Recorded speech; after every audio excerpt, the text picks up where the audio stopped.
great about, but there is something tangible about having a particular amount of... Just reminds me to make sure the bones are good in everything, in the songs and in the band. Just reminds me to make sure the bones are good in everything, in the songs and in the band behind Keith Urban. Behind Keith Urban's dazzling smile and chart-topping success hides a dark, untold story that fans never saw coming.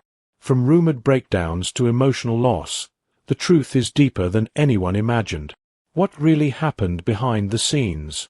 Stay tuned till the end, and don't forget to hit that subscribe button. The crowd was on their feet, lights flashing, fans screaming his name. But Keith Urban's smile didn't quite reach his eyes. He hit every note that night like he always did, but those close to him say he seemed distant.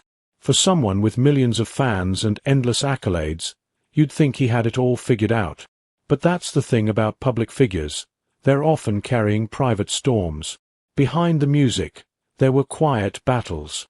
Whispers around the industry painted a very different picture of the star everyone loved. Moments where he nearly walked away from it all. Struggles that fans never saw. Moments of complete silence that spoke louder than any melody. Got it. And then that person goes. There might be some other things to explore. It wasn't always this way. Keith's rise to fame was no accident. He worked for it, fought for it. But somewhere along the way, the spotlight became too bright. And sometimes, the very thing that brings you recognition is the same thing that wears you down. Stay with us, because what you're about to hear reveals a journey that few know about, one that's filled with heart, loss, and resilience. And it all begins far from the flashing lights of Nashville. Keith was just a young boy in Queensland, Australia, when music first found him. His father was a huge fan of American country, and always had it playing around the house. Guitars were more common than toys. The sound of vinyl spinning was part of daily life. It wasn't always this way. Keith's rise to fame was no accident. But not all the noise was pleasant. Those early years were filled with lessons, not just musical ones. There was a quiet tension at home, moments that shaped him long before the fame. His dad was both his biggest inspiration and, at times, his toughest critic. He encouraged Keith's talent, but expected a lot. That push to be better, stronger, more disciplined. It planted seeds that would both help and haunt him later in life. As a teenager, Keith began performing in local competitions, often with nerves masked by determination. He wasn't just chasing applause, he was chasing something more, a feeling of belonging, a chance to step out from the shadows of pressure. And when he finally made the decision to leave Australia and chase his dream in the United States, it wasn't just about music. It was about starting over. But nothing could prepare him for the struggle that lay ahead.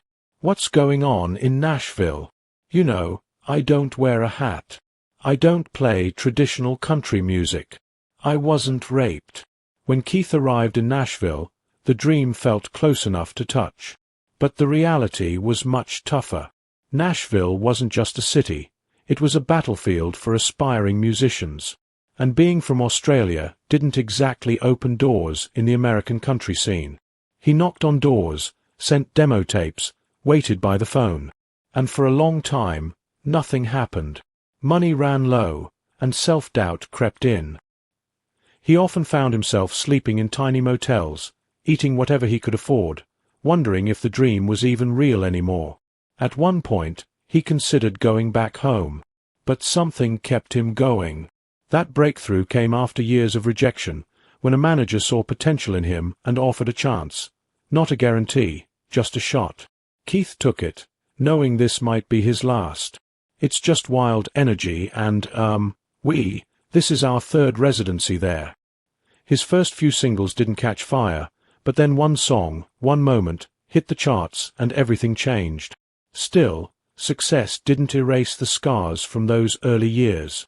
In fact, it added pressure, and as his name began climbing, so did the expectations. Just as things were starting to look up, life threw him another unexpected challenge.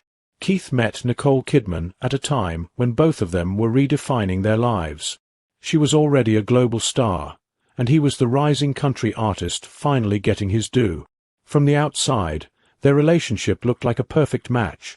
Glamorous, talented, successful. But behind the smiles were hurdles only they truly understood. They came from very different worlds, and the spotlight only intensified everything. Rumors swirled, stories surfaced, but the truth remained theirs alone.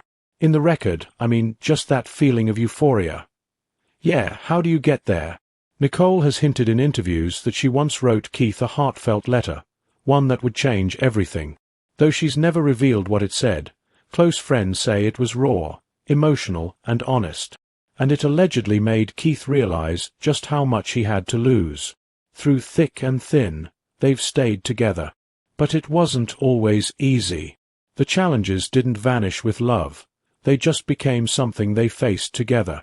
And even today, those closest to them say they protect their bond fiercely, keeping most of their life far from the cameras. Yet while love brought healing, it couldn't shield Keith from the weight of what was to come next. As Keith's fame soared, so did the pressure to maintain his success.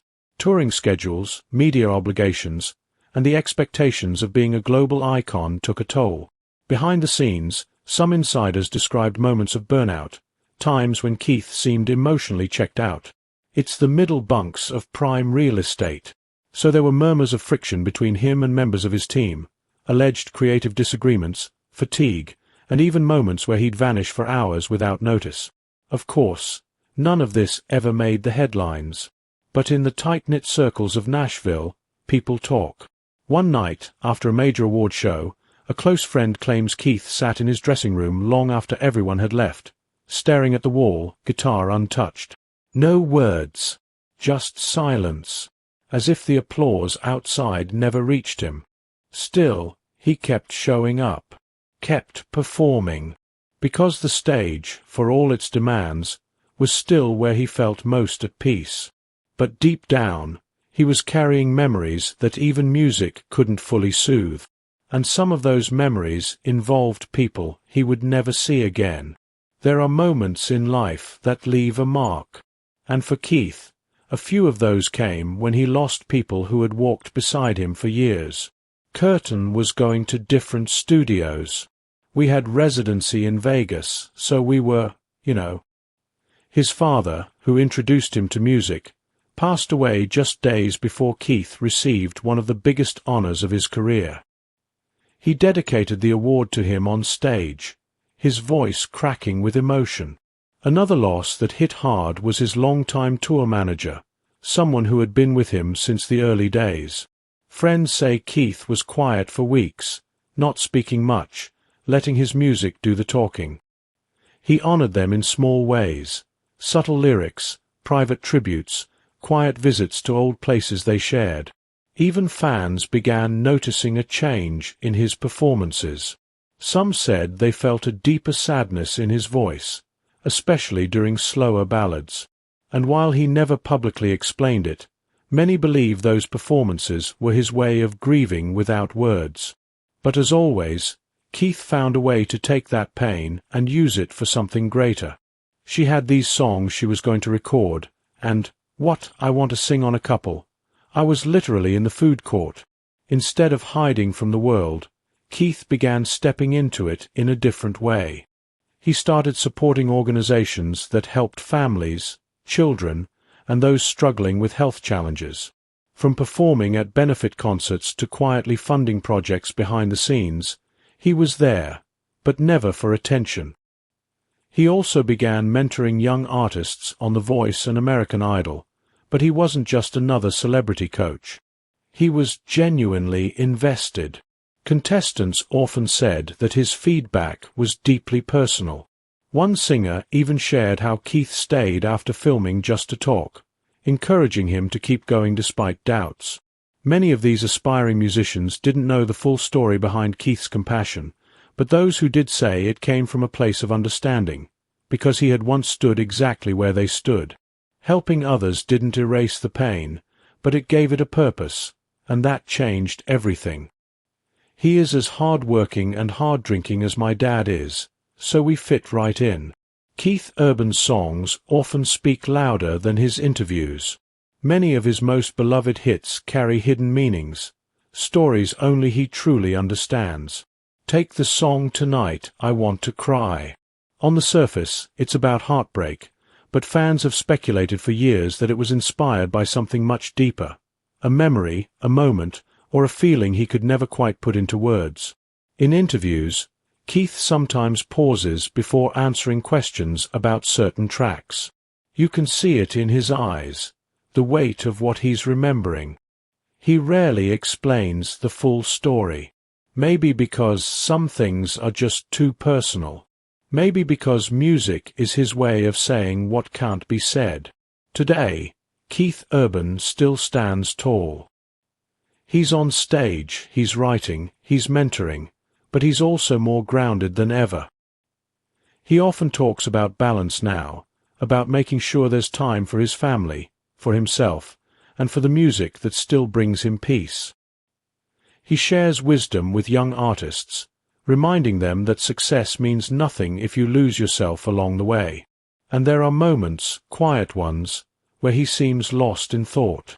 Fans notice it. Maybe he's reflecting. Maybe he's remembering.